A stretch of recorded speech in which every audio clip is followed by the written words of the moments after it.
Welcome back. We here another episode of Eliminate the Doubt. It's your host Jay Sims, the Supreme Pie God.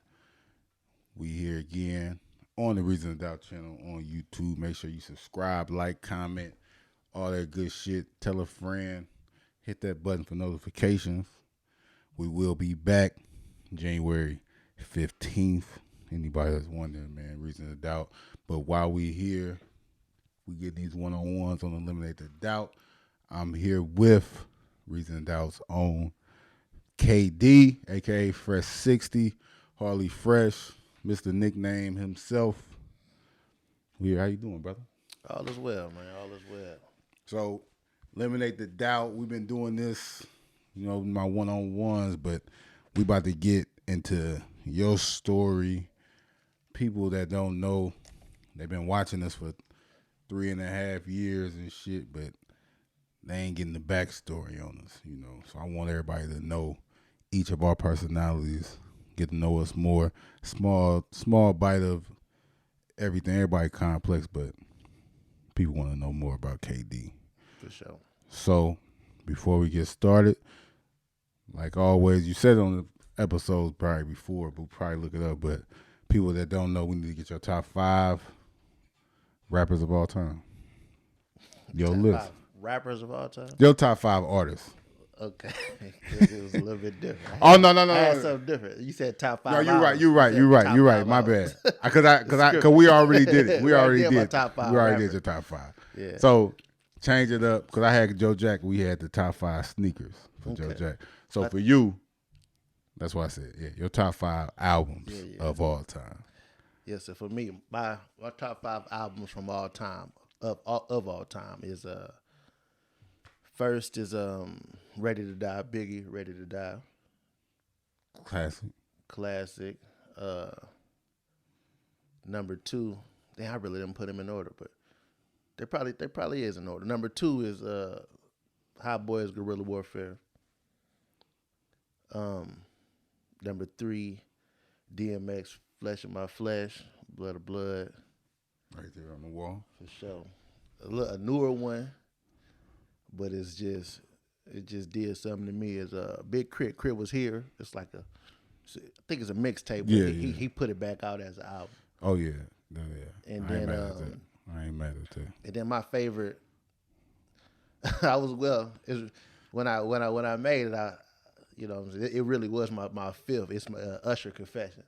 But I really wanted to fuck with Deuce and go Blueprint, Jay-Z's Blueprint, but it's really Usher Confession, number 5. That album did, it was monumental. That's how I feel about Confession. It was like it was my graduating year. It was 2004. I graduated high school in 2004, and I was macking and hanging and chilling and doing all that. I went through a lot of them roller coasters. I can just say, man, that Confessions, that album, I became a man to that album. Yeah, you know what I'm saying? Like, for sure. That's why I got it up there so high with sure. When we talk about the R&B albums. That's my favorite R&B album, but I throw it in there with all the rest of the album too. But either 5 would be Confession for real, and then a neck and neck, depending on what day of the week it is, would be Blueprint. You got Ready to Die over Life After Death?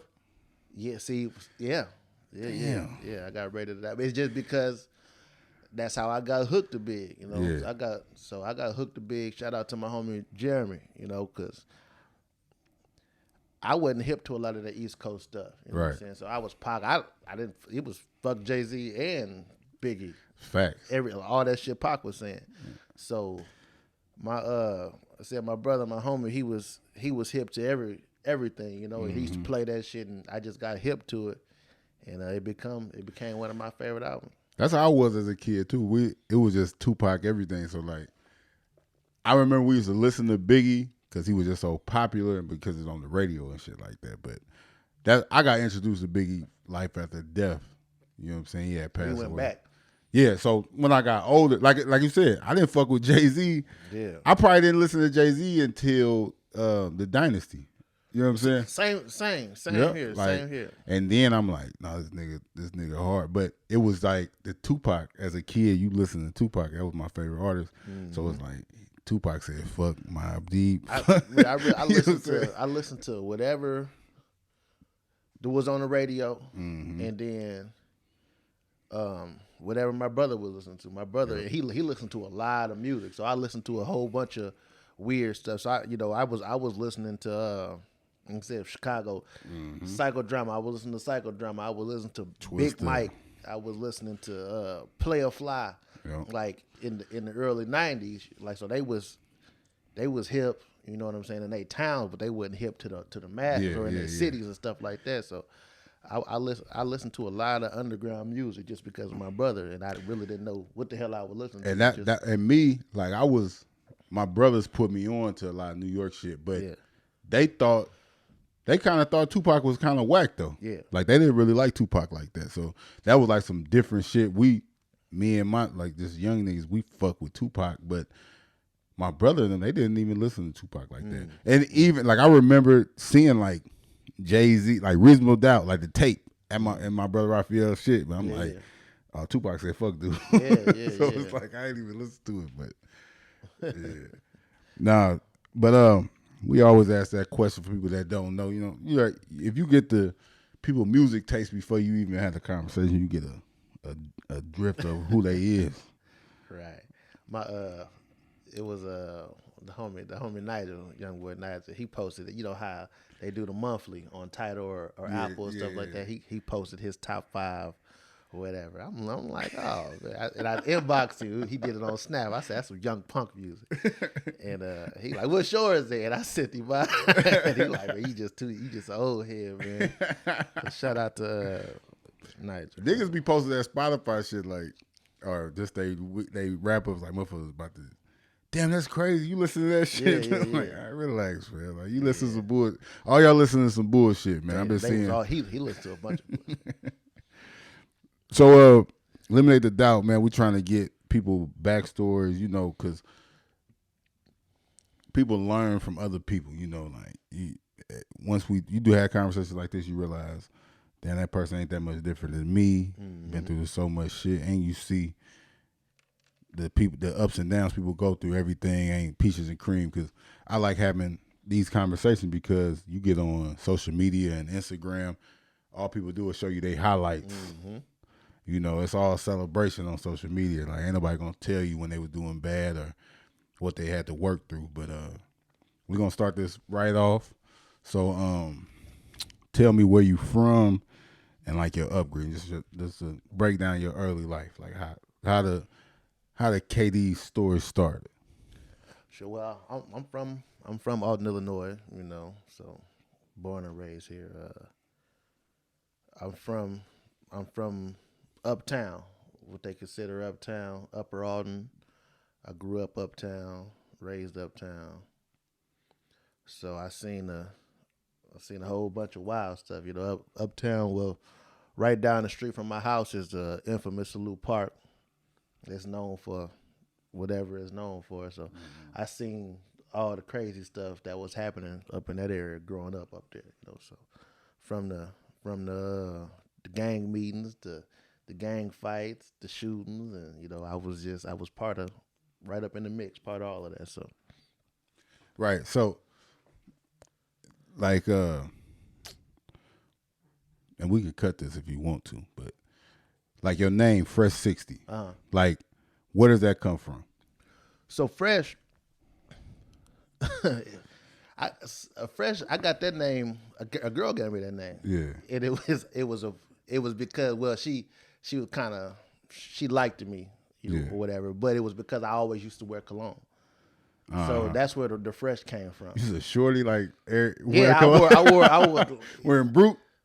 No, I had some shit because it's this backstory to that. So I got a cousin named Vic, and this story is crazy too. But so he from Michigan. He from Detroit. So he a player. He was a pimp, a player, all that. But he was down here when I was younger. 80, 89, 90, but the whole time he was down here, he was on the run from some crime shit in Michigan, but I never knew it. I never put two and two together, but he stayed with us for a long time on and off, different family members in town because he was running from the law. But that was one thing he instilled in me. Hey, they could say one thing about it, but they ain't never gonna say we stink. You know what I'm saying? For real. So I always, at a young age, I used to put cologne on it or woo woo woo, and that's where the fresh came from. And then the 60 came from like the lingo, the neighborhood or whatever. So if they don't know the lingo, it ain't for them. But like I'm from a loc set on Humbert, uptown. Woo woo woo. My god brother, they moved to Texas. So when they came back from Texas, we was already doing the street stuff. We was claiming the hood or whatever. So when he came back from Texas, it's like, hey, we ain't claiming this no more. We claiming this, and this is what it is, and that's where the 60 came from. So you but that's why I asked you that.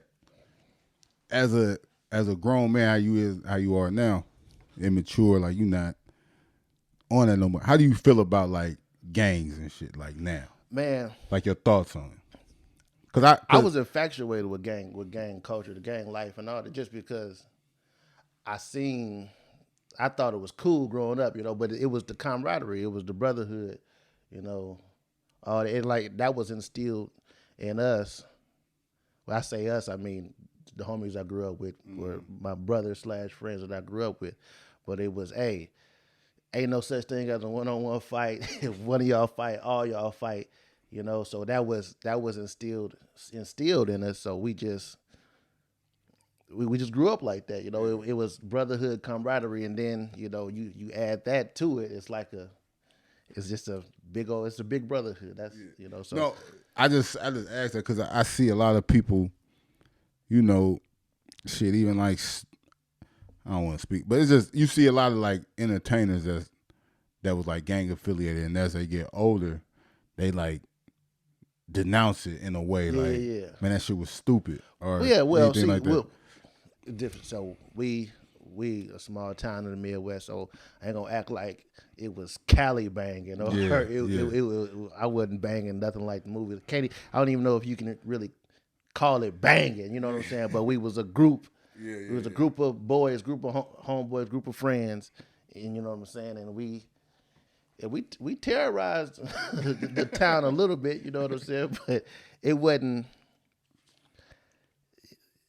I don't know. I don't know how to explain it. It's like, I don't want to talk down about like denouncer, because it really ain't nothing to denounce. Because when it's all boiled down, we was all friends and all brothers. I get what you're saying. So it's like it's a little different because it was more like a frat. You didn't lose 20 homeboys I didn't lose 20, 30 homeboys to gangbanging and stuff like that. But we was. We was real homeboys and we was real friends, real brothers, all growing up, and we just happened to be banging. Yeah, that makes sense. So, like in your early life, what was everybody talk about? Like every time we have a gathering, it'd be we watching the game, we watching boxing or some shit like that. It's a group, you Juice or PADT, y'all get to arguing about football. Right. So I can only assume, like I ask people this when I interview them, like what was your first dream? Yeah, that definitely like definitely was pro football player. I actually got a recording, a old school video cassette, video camera recording, holiday, Thanksgiving or Christmas or something like that. I'm 7, 8 years old and I got the camcorder and I got a picture of Joe Montana on my wall or whatever. And I'm in the camcorder. I'm like, yeah, I'm gonna be in the NFL when I grow up. That's Joe Montana. Like that was early on. I really thought pro football. I really couldn't hoop. I just hooped to be with the homies or whatever. Yeah. But football was my thing. I played football. Yeah. So football, like what? Just tell the people like what type of football player you was. Like how, what position you play. And so I was. Pee-wee football, middle school football, high school football. I was a standout in every level of football. running back, defensive back, or whatever. Um, when I get to high school, I focused on more of the defensive side. I did both in high school, but I focused on more of the defensive side. So freshman, sophomore, junior, senior year was, all a varsity football. Yeah. So, I played basketball my whole life and shit. So I was talented, like very talented in basketball too, in my field, like so. But I feel like I don't got regrets, but it's just like I feel like I could have did more. You know what I'm saying? So like 100%. and I know you didn't pursue it Yeah. all the way. What's the reason why you didn't? Do you think you didn't pursue football the way that you maybe should have? Well, first of all, I was just playing football to play football. I didn't know, well, I didn't have nobody in my corner like, hey, you play football, you get your scholarship. I mean, this will pay for college. Woo. So about the time I figured out that, hey, I can play at the next level and I can get my schooling paid for, it was kind of too late academically. Mm-hmm. That's kind of where I fell short. It's actually, it's really a deep story behind it. But so just to make it simple, I had what kind of course? A trade course at For everybody listening, they wouldn't know, but it was a trade course that the high school put on. It was actually at a different school from the high school, which was J.B. Johnson. You're familiar with J.B. Johnson. But I had an auto and collision course for, this is my senior year we're talking about. So my senior year, I took the course for the whole year. And the course is a 2-hour class. So if I recall, it's a half a credit each class. Mm-hmm. So that's a whole credit for the first semester, whole credit for the second semester. Well, what happened in my case was the instructor on the class, he got caught doing drugs at school. It's deep, it's wild, and they kicked him out of school, out of the course. So for the remainder of the course, we had a substitute, several different substitutes. They never put another teacher in there, so we had several different substitutes. So when it all boiled down, for that whole hour, for a whole year, I didn't get a letter grade. I got satisfactory and unsatisfactory.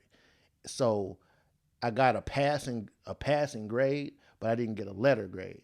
So it affected my GPA. Yeah. And I wasn't able to take a scholarship because of that. Damn. And it happened to another cat named Rusty Wheat. He was All-American, or he was a small school. He went to Rock Center. Yeah. He was a lineman. His name was Rusty Wheat. Something similar like that happened to him. And when we went to the counselors and stuff and tried to fight it, it was like, they pretty much said it was a pushover class. I'm like, but it's a trade class. Yeah. So like I kind of got lost in the sauce because of that. But I look back, that's a lot of people's stories though. Like, and it's fucked up, but it was still like, it's other ways you could have attacked it, right? Yeah, you know what I'm saying? And like I said, just not knowing. Like I said, when I finally realized that, hey, I can pay for I can go to the next level just off of football, and really start taking it serious. It was late. It was like the end of my junior year. Yeah. And I was ranking up accolades, first team, defensive player, all this type of stuff. Yeah. And I was getting looks. Yeah. And it was time to go to the next level. So it was time to start taking college visits and stuff like that. And every time I would go on a visit, hey, what your GPA looking like, and this and this. They pretty much was like, we'll get that together and we'll mess with you. But until you get that together, you really in bad shape. See, and that's fucked up, because it's a lot of things like that happen every day. And I just brought it up because, like, with me, it was similar too. Because I know after you got out of high school and shit, you was going to Lewis and Clark, and you probably had in your mind like, I'm gonna get this. I'm gonna still play. Yeah, no. I went to. I had two full academic scholarships that was offered to me. One was at Western, Macomb, and a smaller school, Quincy University in Illinois. And the reason why I had a older classmate Lil Ty went to Quincy, but it was a coach at Quincy who always came back because he was on high alumni, so he always came back and got players. But he was on the defensive staff, and he pretty much said this was after I found out that I couldn't pass clearinghouse or go to a university because of the GPA thing. He pretty much said he the one told me because I wasn't gonna go to I wasn't gonna continue to go to school because I really didn't like school. But he pretty much said do a semester at Lewis and Clark, and once you get your stuff together, I'll bring you back as a preferred walk on. You won't have a scholarship. You won't come on with a scholarship, but by the time the season start, I can guarantee that you'll have a scholarship. Yeah. His name was Craig Harmon. Yeah. So that's what I'm getting to. So doing that, did you feel pressure from like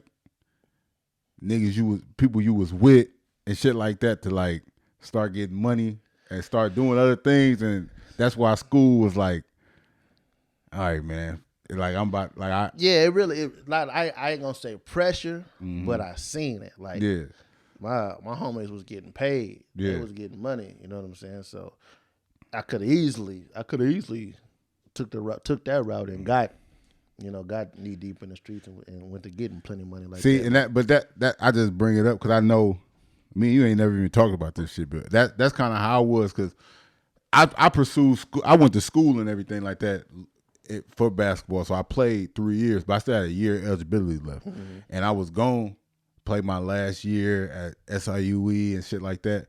But then I got around like my homies, you know what I'm saying? I'm around y'all, around you, Joe Jack, everybody, shit like that, and I'm just like, damn, I'm going to school.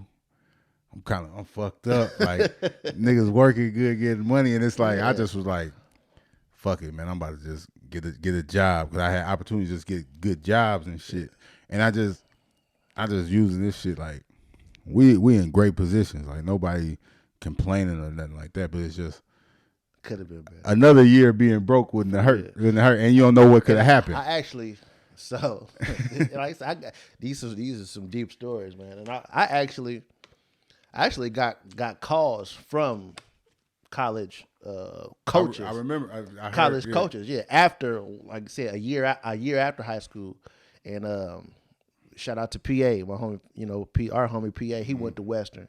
Like I said, I was heavily recruited by Western the year before, so I guess they was under the impression I went somewhere else. But when he went up there, he's Alton High alumni. Hey, whatever happened to Douglas? Man, Douglas, he at home. He didn't do nothing. What? Get him up here. Yeah. Or how can I get in contact with him? And I remember coaches calling me, hey, can you get to such and such? Can you get to Macomb? Can you get here? We start. I'm like, yeah, right. I'm getting the bankroll now. You know what I'm saying? Like, yeah, right. But if that happened twice. Western called me, and then a JUCO, Joliet, DT. DT went up there. It's the same story. Hey. They went up there. They was playing good football. Whatever happened to that Douglas from Alton? Oh man, he's sitting at home on the couch, and he called me. Hey, so yeah, it's just like that's unfortunate. That's unfortunate. But it's just it's not having guidance though, because if you would have had like somebody elder that you respected that kind of been through that or kind of knew a little bit, but you would have respected. They'd have been like, hey, no.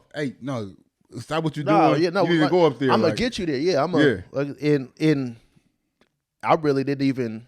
If I would have voiced it, like, man, if I would have told certain individuals, man, such and such called me, what? No, we finna pack you up here. Here go, everybody in the room finna give you $100. Now you got $500 to, what I'm saying, to work with, and you finna get up there and do it because it was unfortunate that I didn't play football at the next level because I'm positive that I could have excelled at the collegiate level. Especially because like football way easier to make it than basketball and shit like that. Yeah, so they say.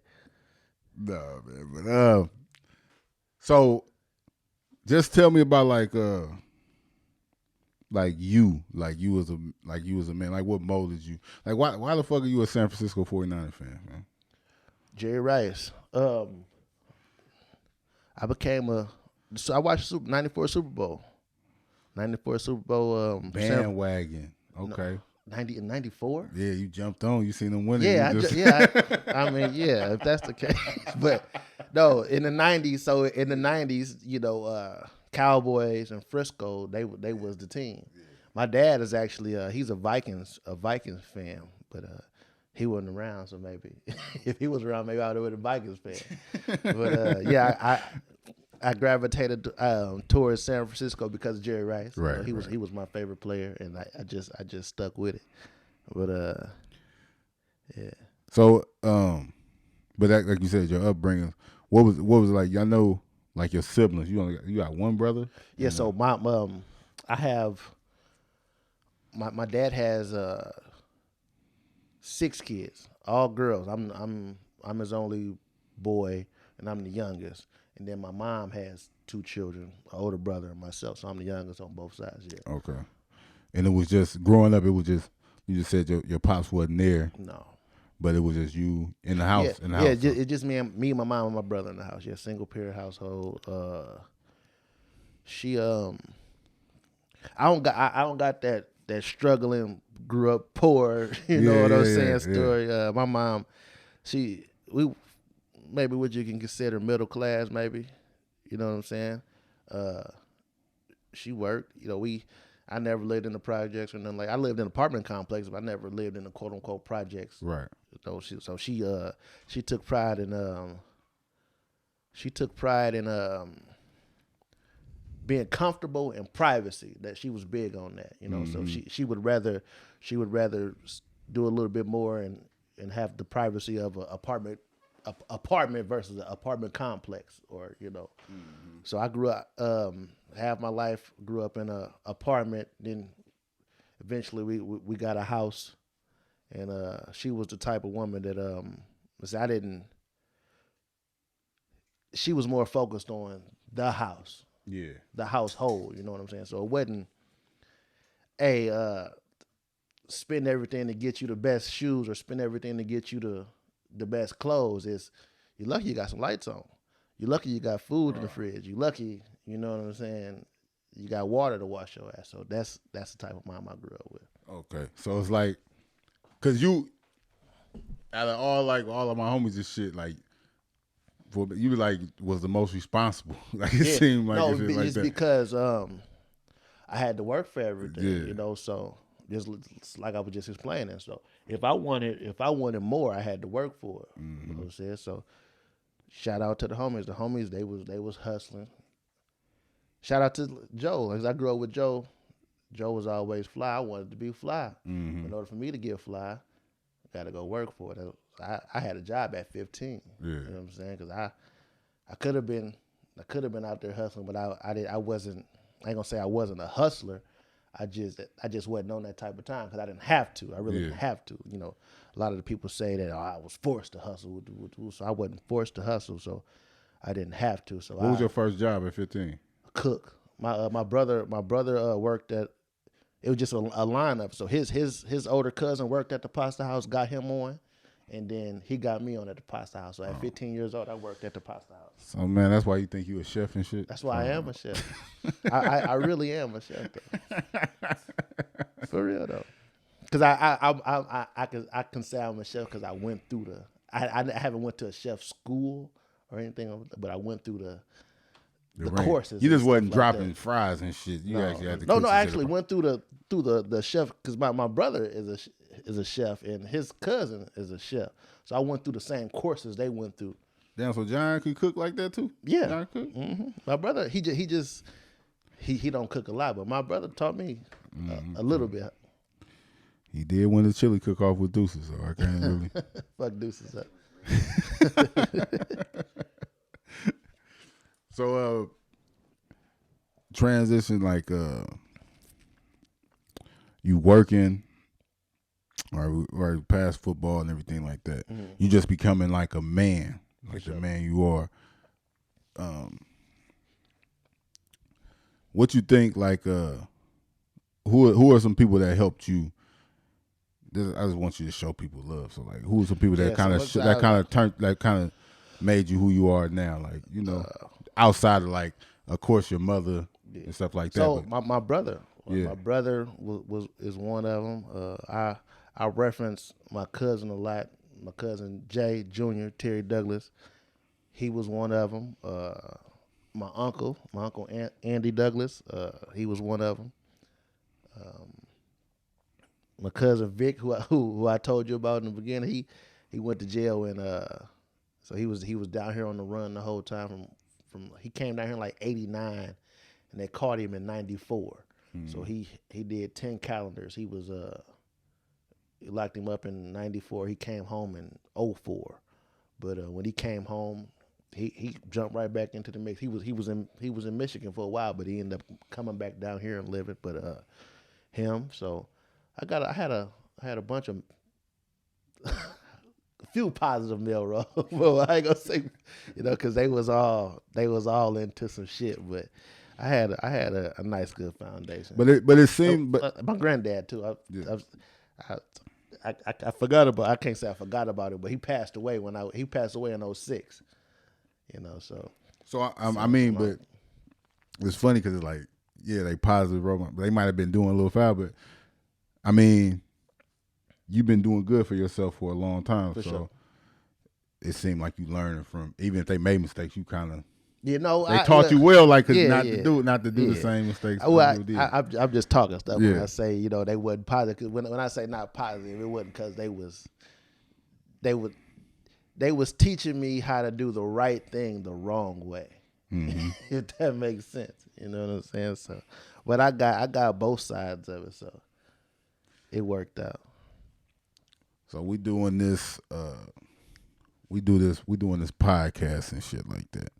So, did you ever think you would see yourself like being a host on a talk show? No, man. No. Like I said, when when we first started out, I was just supposed to be a reoccurring guest or whatever, and it kind of stuck.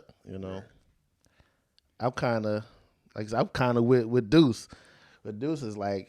Deuce said when he first came along, he like, yeah, I'm gonna do a couple episodes and that shit ain't gonna last. I was the same thing, same way, for real. Deuce said that, yeah.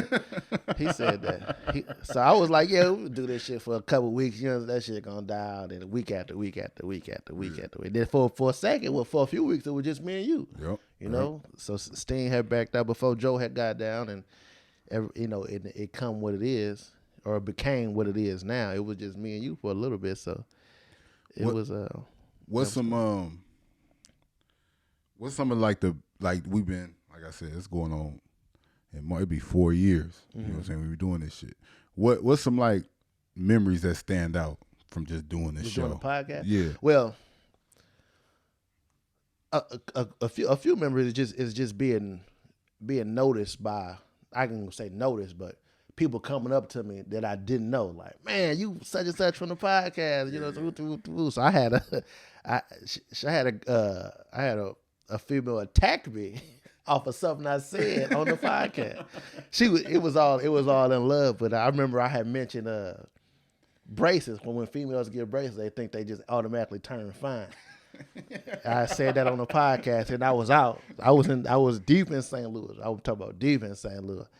And she ran up on me like, I got braces. You was talking. Oh, no. I wouldn't talk about you, man. I wouldn't talk about you. So just the interaction, man, those is my best memories. Is the interaction from people outside of the podcast, just because we're doing this. So those are my best memories. So like with us doing like the podcast weekly and shit, right? What are some things that like, what was is there any moment that stick out, like where that what was it that made you like, oh no, I'm gonna keep doing this shit? It's like, I ain't stopping doing it. Like, because for all us doing it, like we ain't getting rich off this shit yet. Yeah. So it's like we all gotta have something that's making us like, damn, why? No, it was just the effort, Mm-hmm. Everybody putting in the effort. Everybody showing up every day, or every Sunday doing it. Everybody coming up with good ideas, you know. Like I said, because it's been times I'm like, man, this shit, hot home, goddamn it, you leaving again, that type of shit, you know. So I just didn't want to be, you know what I'm saying, man. We could have been this if it wasn't for KD, you know what I'm saying. And that's how I feel. Shit. It's like a team though, because we all each one teach one, and like kind of the ship ain't going. Like, of course, niggas you could do your own show, Joe Jack could do his own show, I could do my. It ain't gonna be Reason to Doubt the podcast. Like so it take everybody to be there and shit. So I think, you know, it's just us doing this shit with the live shows and everything like that. It's just those was big too. The live shows was they impacted me a lot, especially the last live show. Mm-hmm. I invited my family was out of town the first live podcast we did. So the second one, they was all able to come, and they older. Of course, my mom, my aunties, and my cousin Ryan. Shout out to Ryan T. But they all showing up, suited and booted, you know, ready to come see us. And then the feedback I got, my auntie said she said she had so much fun. She loved the podcast, you know. And we wasn't doing nothing but sitting up there, talking shit, being ourselves, and they loved it, you know. So and that's that live podcast shit. It's like humbling. You just get like, damn, hey, y'all fucking with it for real. You know, I'm trying to put the show together in my head, so I'm hearing shit that's going. I'm thinking shit going wrong, or I'm doing this. It like the second show, like the first show we did, I thought that went better than the second show. But like I'm wrong completely. No, the second show, everybody loved like the second show, but I'm like, damn, because I'm thinking about what we could have did better or something like that. But man, everybody there just loved what we was doing, and just seeing them people in the crowd like listening to what the fuck we saying and paying attention, waiting for something to happen. They so you know they didn't heard about it, you know. They didn't heard about, man, they be clowning, they be tripping. So they was waiting for something to happen, you know, and that was the best part about it. Right.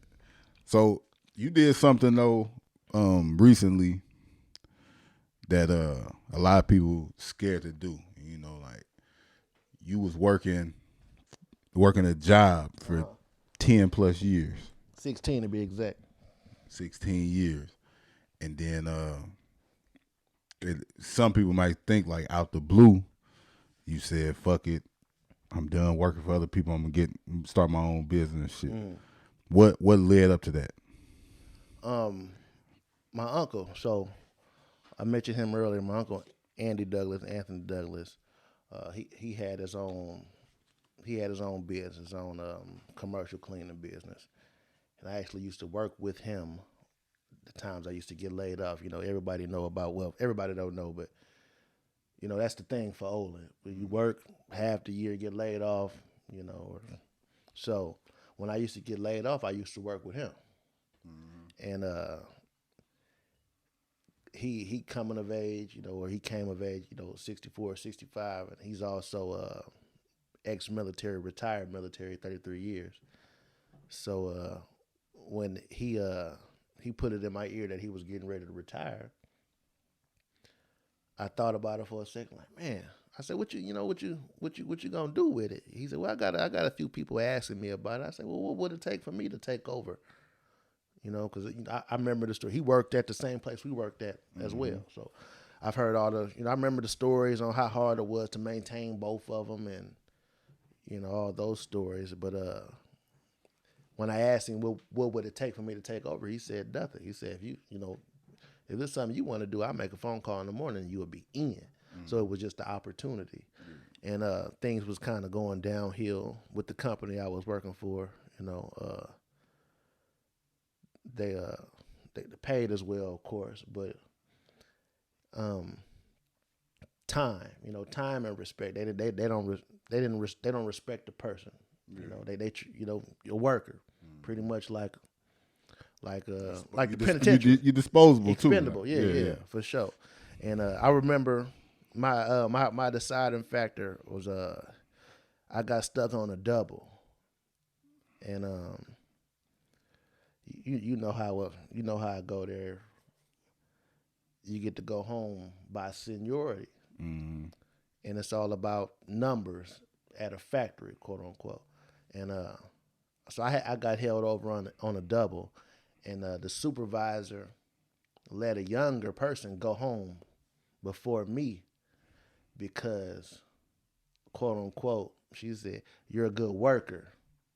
So I'd rather have you run the machine than have somebody who don't know how to run the machine run it. So I want to get so in order to get my numbers, I'm gonna break the rules Yeah. and keep you." It rubbed me the wrong way when she said, "You a good worker." Right. I said, "Worker?" Oh no, oh no, and that was really I had been on the fence the whole time. I had been on the fence about making that jump because I would be going from being able to dictate how much money I made to being on a quote unquote fixed income for the time being. Yeah. You know, so I was on the fence, you know, for quite some time until that. It was just, you know, when you hear people talk about, you know, the moment it happened, you know, sometimes it just click. And that was the clicking moment. Right. Worker. I got something for you. Right. 2 weeks in. Yeah, I got something for you. No, man, I just, you know, that's like motivational because For sure. that's the goal for me. You know, I don't want to work for nobody. You know what I'm saying? I know, and the thing is, a lot of people say that shit like, "Oh, I don't want to work for nobody" and shit like that. But hey, niggas you got responsibilities though as a man, so you gotta do what you gotta do to get to there. You know what I'm saying? So seeing you, I know that probably shocked a lot of people because everybody know. People looked at me crazy, like, well, you know, because for the people watching, it's like the place I worked at. It's like Ford to Detroit. It's like, you know, Boeing to St. Louis. It's like you know, it's like a fixture. You know, for like everybody. Oh, you got you a good job. You got you a good job if you're working there. So you know, a lot of people were like, "Boy, you crazy." You know that good. You know, it's just the mentality though. It's the mentality. You got that good paying job, and you know, but you don't know what it takes to have that good paying job. But that's the whole thing. You don't know what I'm sacrificing. That's the whole thing. Just because they couldn't do it doesn't mean you can't. That's what I mean. That's what I mean when I said that. Because when you tell somebody like I'm about to do this or something like that, and you gotta watch who you talking to. Some people ain't never did nothing, ain't never stood on nothing, they never made a major decision. I don't mean they're a bad person. It's just they just fall in line with anything that they supposed to do. Like, you know what I'm saying? They just like follow the lead, and they play everything safe. For sure. That's what it is. And a lot of times the people love you too, so they don't want to see you fail. Because it sounds crazy what you coming to them with. So when you tell them, man, I'm about to quit this job, I'm about to go in business for myself, they like, no, don't do that. I didn't even tell nobody. I just did it. You know, I didn't tell.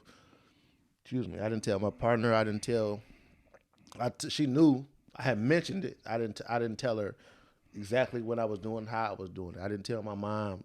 I didn't tell a lot of people just because I didn't want a lot of that negativity. I didn't want that resistance. I didn't want to rethink myself. You know, a lot of people hear somebody else's, you know what I'm saying, resistance or somebody else's thoughts and be like, damn, or second think they own self. So I didn't want to do that. I just did it, and I don't got no regrets, man. Man, beautiful story, man. But so, Fresh 60 KD, we all, we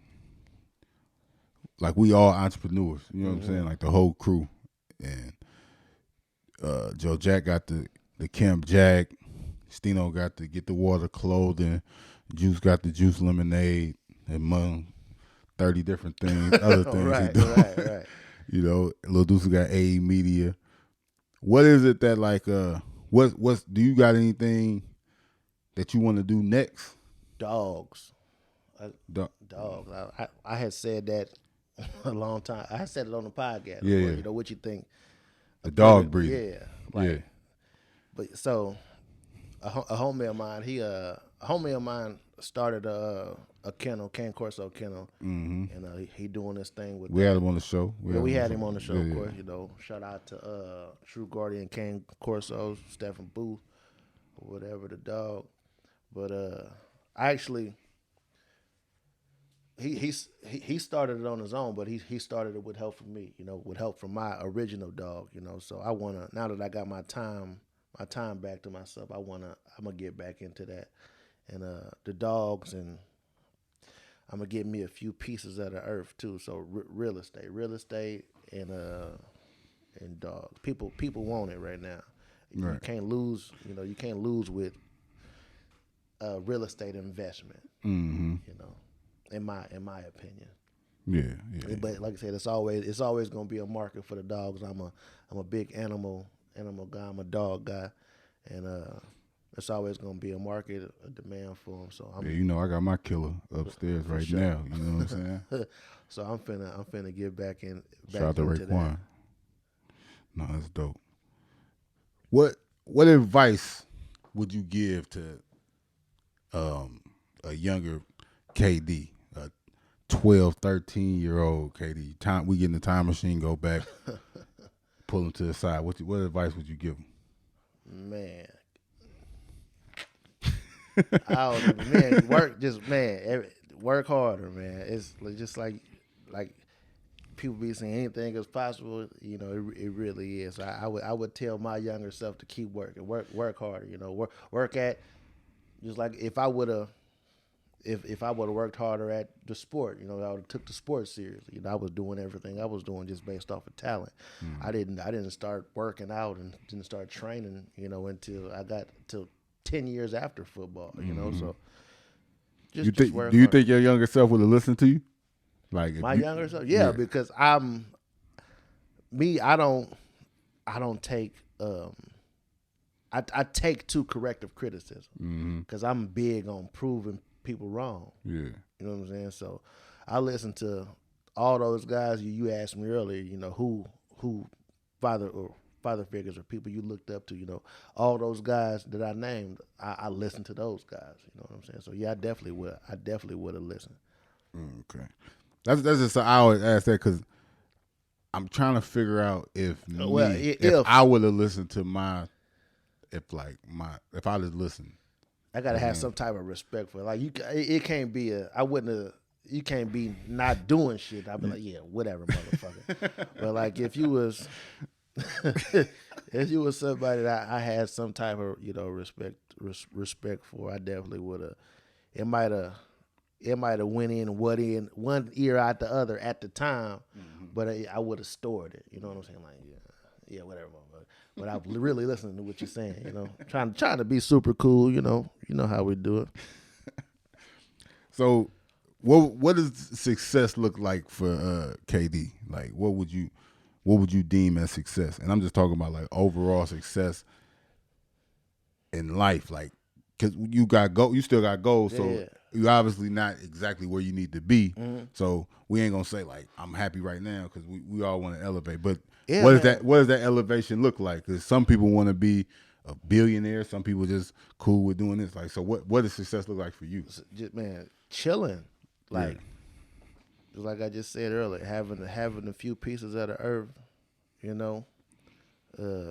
chilling, being able to do what I want to do, when I want to do it, being able to,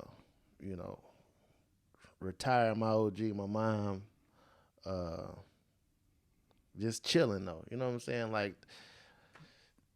that work, work ain't about shit, man. You know what I'm saying? Working, fuck all. Like you said, really, like success to me is chilling. You know what I'm saying? Of course, people are like, oh, you don't want to be fine. What about your finance? What about this? So when I say chilling, I mean worry free. You know what I'm saying? I got a few pieces of the earth. Your money working for you. Money working sitting for me. back. Business working for me. I'm throwing the ball to the dogs. You know what I'm saying? Trying to keep the dogs off the mailman ass. That type of shit. Right. So this is the last question before we get into like this and that. This, you know what I'm saying? We getting close to the end, wrapping up. But with me saying where you with success. So let's like speak things into existence. Like where you see yourself in 5 years? Like I say, man, in 5 years, I I hope to that was my original plan. You know, when I took over the business was to just be managing the company. So in 5 years, I hope to be managing my business. So not hands on, you know, with my business. I got my business functioning full circle, doing what it's supposed to do.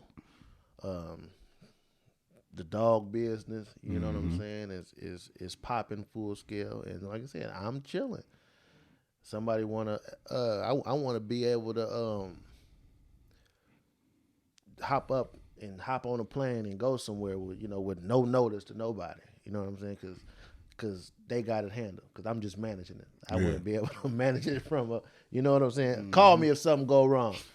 That type of stuff. Right. You know what I'm saying? Yeah. Like, so in 5 years, that's my plan. Happily, family. I'm real family oriented. You know what I'm saying? So me and the family happy. You know what I'm saying? Kids off at college. Happily married. You know what I'm saying? Just chilling. Most definitely. Me, the family, wife, and the dogs. Chilling. Most definitely. So, with the end of the episodes, I like to do like steal this from Drink Champs a little bit, just like this and that. So, I'm gonna ask you just 2 different things. You got to pick one.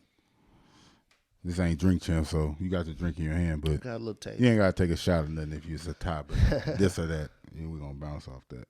So first one, Nipsey Hussle or Eazy-E? That's a good one. That's a good one to start off with. I'm gonna go Nip. I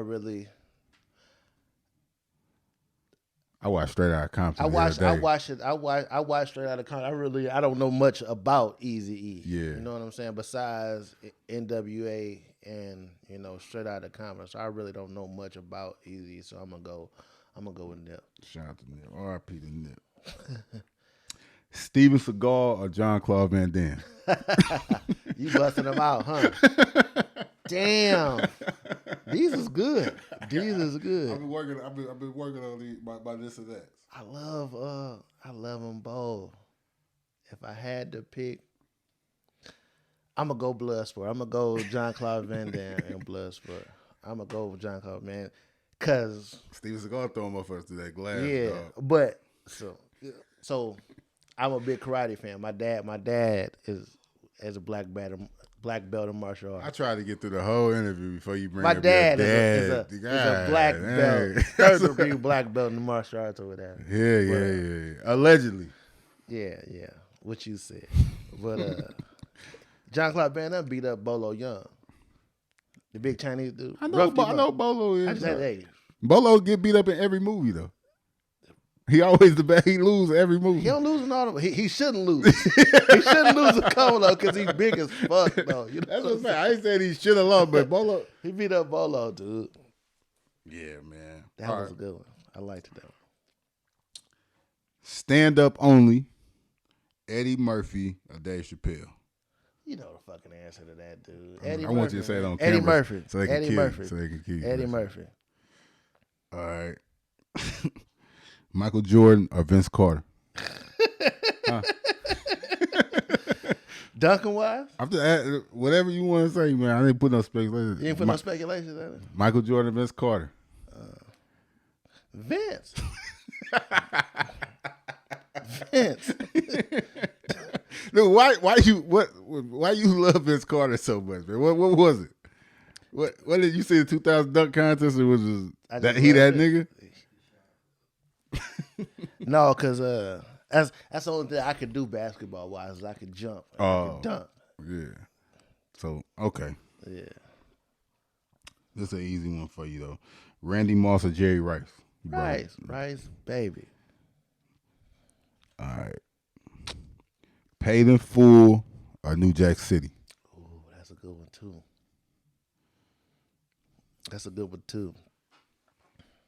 I'm gonna go New Jack City, man.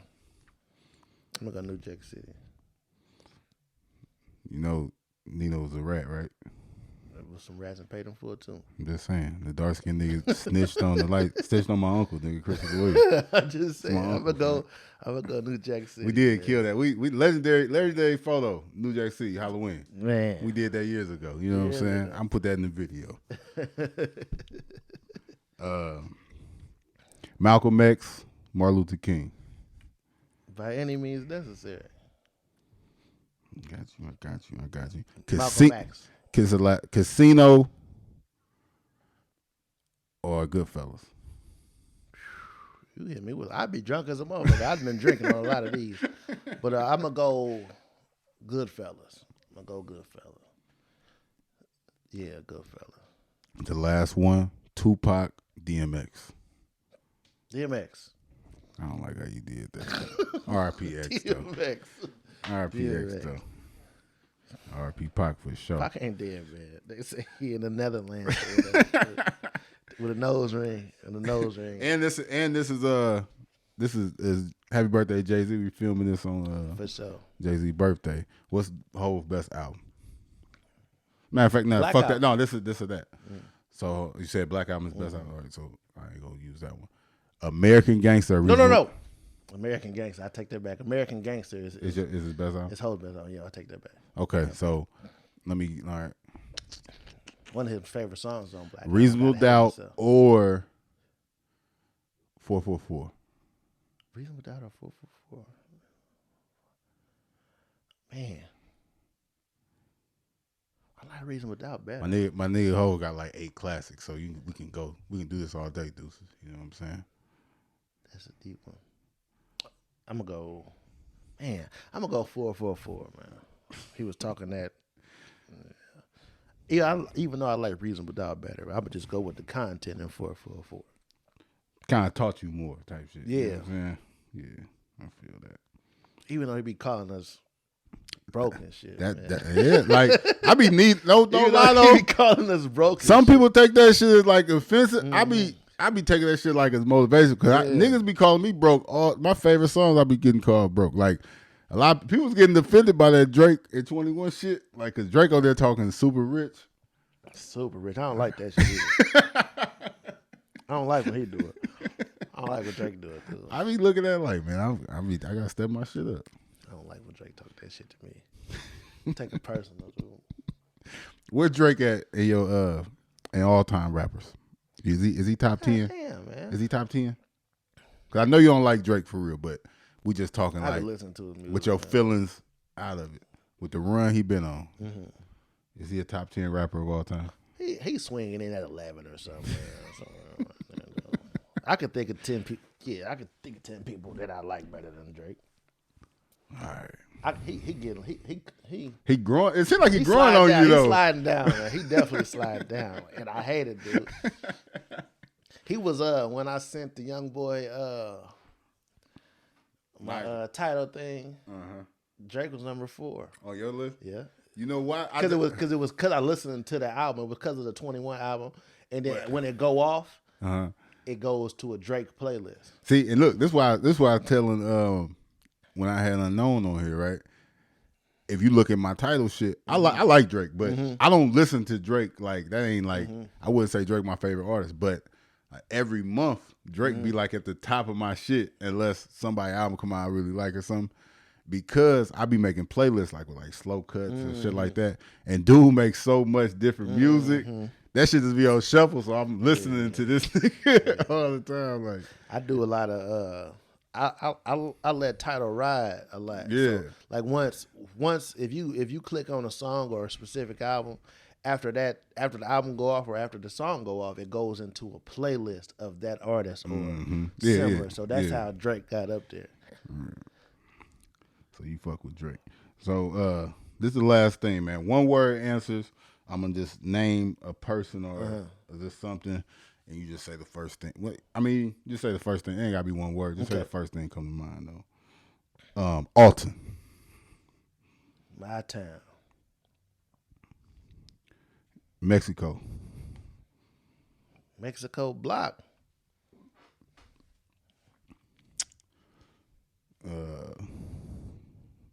Marco.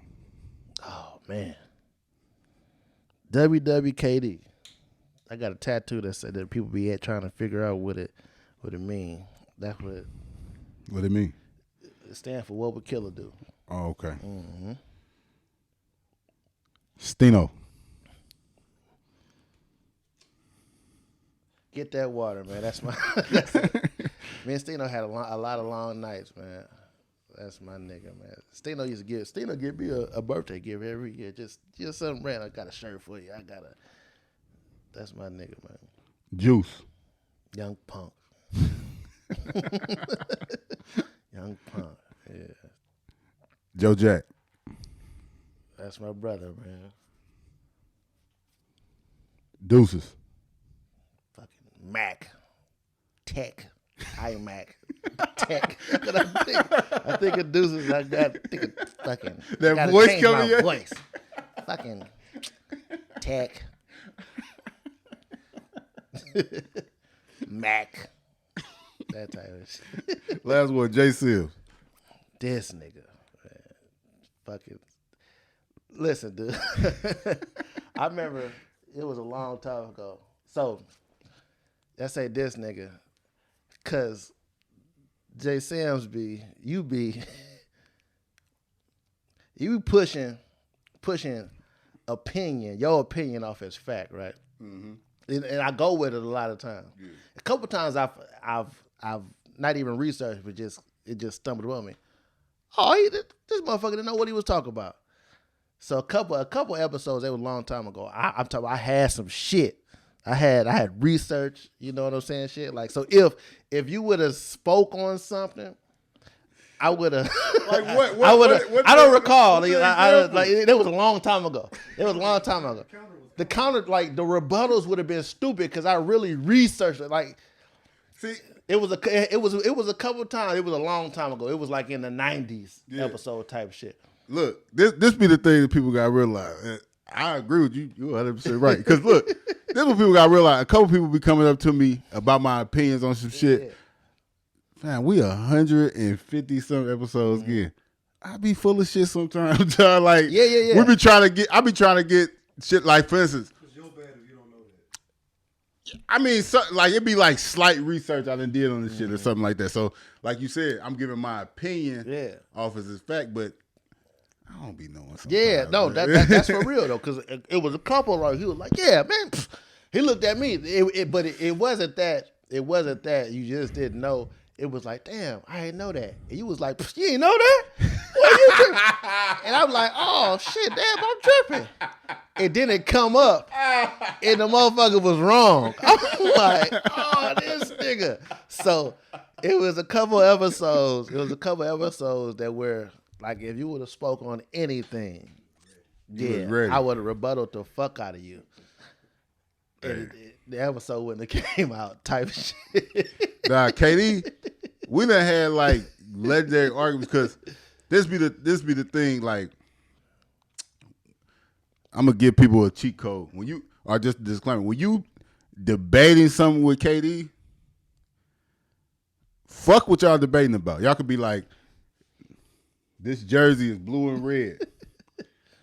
So I'll be like, man, I got a blue and red jersey on. And then I'll be like, but then I got a little orange in this shit, but that's yellow. Okay, that you said you had orange in that motherfucker. Fuck what y'all debating about. You just said you had orange and that's yellow. So he might be losing the debate, but he winning in his mind because he gonna tell you, nah, you said you said you had this in it. So that'll get you frustrated, but that's why you're on the show, though, man. Like, that's why we doing this podcast shit, man. Everybody is set in particular. Like, everybody get their own opinion, though. So this has been another episode of Eliminate the Doubt. And appreciate you coming on, brother. Appreciate you having me, man. I'll be back next week. You got some more shit to get up, you know what I'm saying? Left a lot out. I think we covered everything. It could have got deep, but nah, man. But this is gonna be, this is the first time we've been doing this. Like I said, almost going on 4 years now, and giving our story And we got more to say. All of us got more to say, but we got plenty interviews we got to do for other people and shit like that. So we can't give y'all everything, but giving y'all some insight on all of us. And, man, make sure y'all subscribe, comment, hit that notification. Eliminate the Doubt. Reason the Doubt podcast will be back soon. But until then, y'all soak up these Eliminate the Doubts. Dropping every day, daily content. We're going to get up out of here, man. Like always, make sure, just because they couldn't do it doesn't mean you can't. This is Jay Sims, Supreme Podcast. See y'all later, man. We up out of here. One.